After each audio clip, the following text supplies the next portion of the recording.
figured a review of Windows 8 would be interesting for those of you who haven't had the chance to try it out yet, and also why not the rest of you?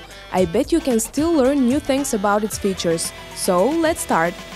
When the platform first loads, you see the so-called tile interface of Windows 8. After, you lift up the lock screen. This is what the new touch-friendly start screen of the platform looks like. It is a big and flexible slider that is comprised of many live tiles that load separately different contents according to your personal preferences and adjustments.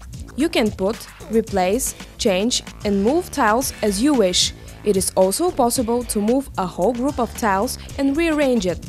The tiles are just like thumbnails. They're updated real-time with the latest news, stories, photos and many more, and you see all of this right on your home screen. Sliding through the installed apps and links to websites gives you one-click access to everything you need. Like for example news updates you might be interested in. You also get the weather forecast right on your screen, updated hourly, according to your location. When you select it, you receive detailed information about the precipitation, wind, air pressure and more. This is how it works with the rest of the tiles too. Music, videos, games, maps, Microsoft Store, everything is just one click or tap away. The new Windows 8 runs the applications in a very flexible way. You can put two applications side by side and run them simultaneously, without having to interrupt the work process of neither of them. Thus you can view a website and have another one open at the same time, like for example Facebook. Screen edges hide and at the same time give you quick access to all Windows controls, apps and menus, no matter if you're browsing or watching a video. You just need to swipe and pull out the so-called charms bar. It holds the general settings and controls. The panel is divided into 5 sections. Search menu helps you find apps and files stored on the system. The share menu gives you the freedom to share any content. Start menu shows the home screen. There is also a special menu where you see all connected devices. Settings is where you access the basic settings, the system information and the power options. To tell you the truth, I always try to find the control panel menu and it's never where I look. Eventually I always end up with looking it up in the search menu, and this is how I usually find it.